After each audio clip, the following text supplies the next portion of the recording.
مين فينا مش بتحلم بشعر صحي ناعم وطويل؟ بس الحقيقة إن العناية بالشعر مش مجرد غسيل بالشامبو وخلاص. علشان كده في الفيديو ده هنتكلم عن كل أسرار العناية بالشعر من الجذور للأطراف. الفيديو ده هيكون دليلك الشامل للعناية بالشعر، فكملي معايا للآخر وما تنسيش تعملي لايك وتشتركي في القناة عشان يوصلك كل جديد. جاهزين؟ يلا بينا نبدأ. أولاً أساسيات العناية بالشعر. اختاري الشامبو المناسب. لو شعرك دهني استخدمي الشامبو بينظف بعمق بس من غير ما ينشف الشعر. لو جاف أو متقصف الشامبو اللي خالي من السلفات هيكون أحسن اختيار ليكي. استخدمي البلسم بطريقة صحيحة. البلسم لازم يتحط على الأطراف بس مش الجذور عشان تحمي فروة راسك من الدهون الزايدة. المياه الباردة ولا السخنة؟ المياه السخنة بتفتح المسام وبتساعد في التنظيف، لكن لازم تشطفي شعرك بالمية الباردة في الآخر عشان تقفلي المسام وتقللي الهيشان. تدليك فروة الراس. اعملي مساج لفروة راسك أثناء الغسيل بحركات دائرية، وده هينشط الدورة الدموية ويحفز نمو الشعر. ثانياً الترطيب العميق وحماية الشعر من الجفاف. الشعر محتاج ترطيب مستمر عشان يفضل صحي ولامع، وده هيتم من خلال حمام الزيت مرة أو مرتين في الأسبوع. استخدمي خليط من زيت جوز الهند، زيت الأرجان وزيت الخروع. اخلطيهم مع بعض وادهنيهم على فروة راسك وأطراف شعرك وسيبيهم ساعتين قبل الغسيل. ماسك ترطيب عميق. ممكن تستخدمي ماسك جاهز غني بالبروتينات والفيتامينات أو تعملي ماسك طبيعي من الزبادي والعسل. السيروم والزيوت الخفيفة.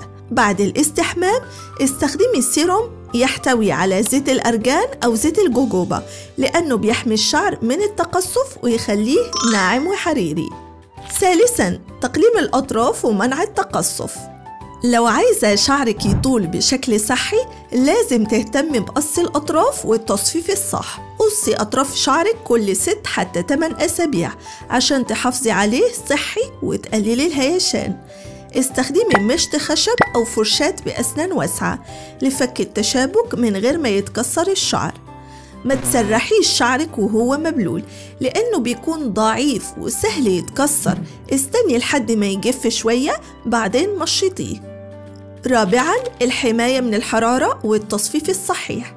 أدوات التصفيف الحراري بتضر الشعر جداً، وعشان تحميه استخدمي سبراي واقي من الحرارة قبل استخدام السشوار أو المكواة.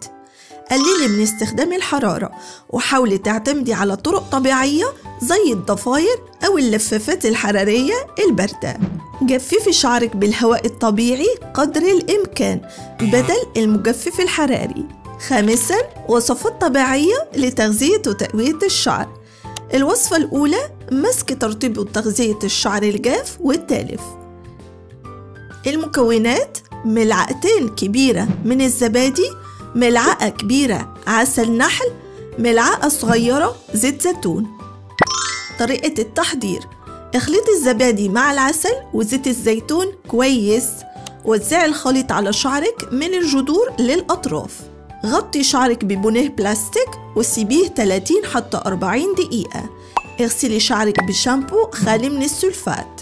الوصفة الثانية خلطة لتطويل الشعر وتحفيز البصيلات. المكونات: ملعقة كبيرة من زيت جوز الهند، ملعقة كبيرة زيت خروع، ملعقة كبيرة عصير بصل. طريقة التحضير: اخلطي الزيوت مع عصير البصل كويس. دلكي فروة راسك بالخليط لمدة 5 حتى 10 دقايق. وزعي باقي الخليط على شعرك واتركيه ساعة. اغسلي شعرك كويس بالشامبو عشان تتخلصي من أي بقايا.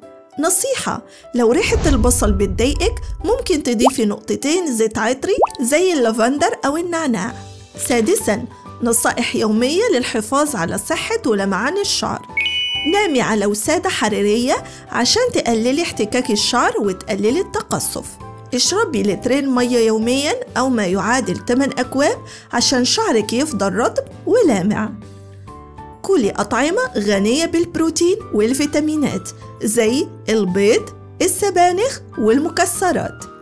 ما تربطيش شعرك جامد عشان ما يتكسرش، واستخدمي توج قماش ناعمة بدل التوج المطاطية.